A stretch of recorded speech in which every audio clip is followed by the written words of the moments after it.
Hi, this is Jillian Hummer, and my project was on the effects of ocean acidity on the reproduction of krill populations. So diving into my question, it was, how does different ocean acidity levels affect the mating incubation process and egg viability of Antarctic krill?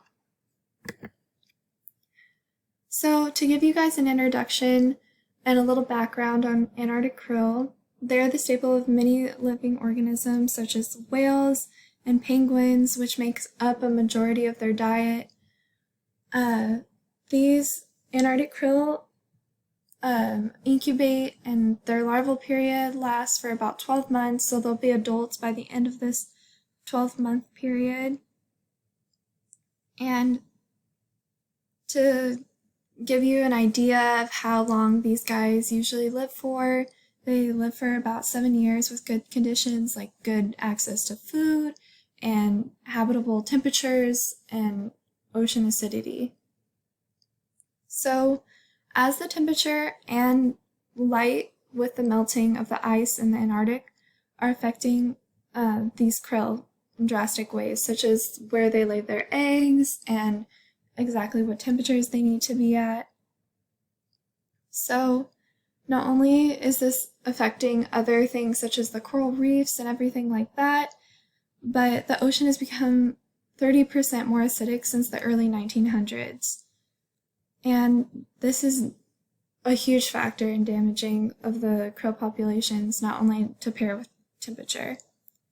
And also, a few other reasons why there's been a dramatic drop in krill is there's also the effect of commercial fisheries on the populations, because it's taking them out of their habitat when they're already struggling with the environmental conditions. So why are krill important? So not only is this a decline of like a major staple species, and it's a saddening thing to see them decrease anyways, but there's also a huge ripple effect. Animals such as whales and penguins, as I mentioned before, depend on them for survival, even seals. And so if this viable food source goes away, then it also has other impacts on the Antarctic ecosystem, and it continues to go throughout there, because if there's less penguins, then there's less food for seals, and then less seals, then there's less food for polar bears, and so on. So my hypothesis for this experiment was that higher concentrations of ocean acidity will have longer incubation periods for these krill and less viable eggs. So I kind of wanted to give you a reason why this hypothesis would be right and make sense, is that with the ocean being more acidic as time goes on, the krill population's already being damaged, so assuming that with the continued addition of acid into our oceans and becoming more acidic, that they won't be able to reproduce as quickly, and the eggs won't be as abundant, or in turn make it out with, healthy baby krill. So going into my experiment, I have 5 450-liter tanks, and each of those tanks are going to have 20 krill per tank, each being 10 females and 10 males. So typical ocean waters are around 0.5 degrees Celsius, and so I wanted to kind of reflect the temperatures that they would normally be in and only single out the one variable of the ocean pH. And so I have the 5 different tanks having different levels of pH. So the first one would be 8.1, which is basically the normal temperature for the ocean. Not the temperature, the normal pH for the ocean. And then we have 7.8, which is just 3.3 levels down of acidity, And so 7.5, 7.2, and 6.9 follow that in their own separate tanks.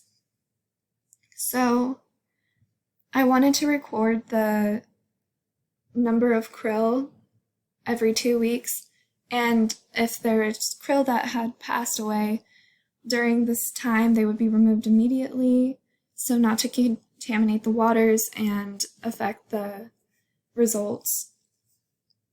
And so there would also be a count of how many female and how many male every 2 weeks, just to see what the numbers are and if it affects possibly more male or female health with the difference in pHs. And also they would be fed 15 grams of food per week per tank of phytoplankton, which is their main source of food. So to give you guys the figure for this experiment, we have a bar graph here, and each of the bars is one of the pHs of the tanks.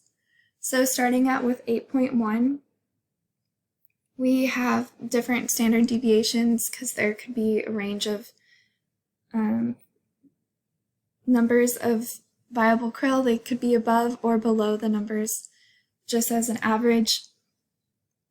And so the highest one on the chart was obviously the 8.1 because it has the best temperatures for mating and incubation for krill, and they slowly decline as it goes forward. As like 7.8 only has 97, and 7.5, getting more acidic, becomes 63, and 7.2 is 32, and 6.9 is actually below the starting number at 18. So it shows that the less of the lower pHs, the more acidic the pH is, the higher chance that there will be less krill. So this shows how many survived and reproduced, and this is after a year, so this is one round of basically their incubation period. Okay, thank you guys.